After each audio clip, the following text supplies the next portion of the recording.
కోసమో ఇవాళ ప్రాజెక్టు నిర్మాణాన్ని ఏడింతలు పెంచి మోసం చేస్తున్నాడు, ప్రజల దొమ్మును కొల్లగొడుతున్నాడు, ప్రజల సొమ్మును కొల్లగొడుతున్నాడు ఈ ముఖ్యమంత్రి గారు. ఎవరు ఏమనుకున్నా ఇంతకంటే ఎక్కువ నేను చెప్పాను, ఎందుకంటే చాలా మంది పెద్దలు మాట్లాడినారు. ఎవరు ఏమనుకున్నా రెండు సత్యాలు చరిత్రలో లిఖించబడతాయి. కేసీఆర్ అనే 3 అక్షరాల తాత్పర్యం భవిష్యత్తులో పిల్లలు యాద పెట్టుకుంటారు. కే అంటే కాలువలు, సి అంటే చెరువులు, ఆర్ అంటే రిజర్వాయర్లు అనే విధంగా భవిష్యత్తులో తెలంగాణలోని ప్రతి బిడ్డ గుర్తుపెట్టుకుంటాడు. రెండో మాట కూడా నేను చెప్తా ఉన్నాను, ఇది గుర్తుపెట్టుకోండి. ఇవాళ మనందరి ఎఫర్ట్ కానీ మనందరి తాపత్రయం ఒకటే కావాలి. కాళేశ్వరం కామధేనువు, కాళేశ్వరం కల్పతరువు తెలంగాణకు అనేది అందరికీ తెలుసు.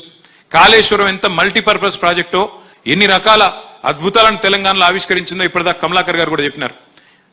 తెలంగాణను ప్యాడీ ప్రొడక్షన్లో నెంబర్ 1 చేసింది కాళేశ్వరం. తెలంగాణకు భవిష్యత్తులో కరువు వచ్చినా, ఎస్ఆర్ఎస్పీ నుంచి నీళ్లు రాకపోయినా, ఇటు కడెం నుంచి కిందికి నీళ్లు రాకపోయినా మనకు, మీరు ఒక మాట చెప్పాలి, మీకు ఇదివరకు ఇనింటారు కానీ మరి ఒక మాట చెప్పి నేను ముగిస్తాను.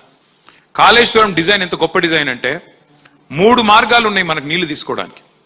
రెగ్యులర్గా మీకు వర్షపాతం, నార్మల్ వర్షపాతం వస్తే ఎస్ఆర్ఎస్పీ కనుక నిండితే, గోదావరి నిండితే చక్కగా మీ కాకతీయ కాలువ ద్వారా నీళ్లు తీసుకునే అవకాశం ఒక మార్గం. రెండవది, ఒకవేళ ఎక్సెస్ రెయిన్ఫాల్ వస్తే పైన మహారాష్ట్రలో కానీ ఇంకోటి కానీ మీకు ఎస్ఆర్ఎస్పీ నిండి ఎక్సెస్ ఒకవేళ ఫ్లడ్ ఫ్లో వస్తే, ఫ్లడ్ లాగా వస్తే, వరద వస్తే ఫ్లడ్ ఫ్లో కాలువ ద్వారా మిడిమానేరు నింపుకోవచ్చు, అక్కడి నుంచి నీళ్లు పైకి తెచ్చుకోవచ్చు. ఈ రెండూ ఫెయిల్ అయినప్పుడు, అంటే సాధారణ వర్షపాతం లేనప్పుడు లేదా ఫ్లడ్ లైక్ సిచ్యువేషన్ లేనప్పుడు కరువు వస్తే, ఆ కరువులో కూడా తెలంగాణలో నీళ్లు ఉండేది ఎక్కడ, గోదావరిలో. అంటే ఒకటే ఒక్క ప్రాంతం మేడిగడ్డ, అక్కడి నుంచి, అంటే తెలంగాణను డ్రాట్ ప్రూఫ్ చేసేది. కరువు వచ్చినా కరువులో కూడా తెలంగాణను కాపాడే ప్రాజెక్టు కామధేనువు లాంటి, కల్పతరువు లాంటి ప్రాజెక్టు కాళేశ్వరం. అందుకే మనం ఇవాళ అందరం సమిష్టిగా చేయాల్సింది ఈ డాక్యుమెంటరీని ఇంటింటికి, మనిషి మనిషికి తీసుకొని పోవాలి.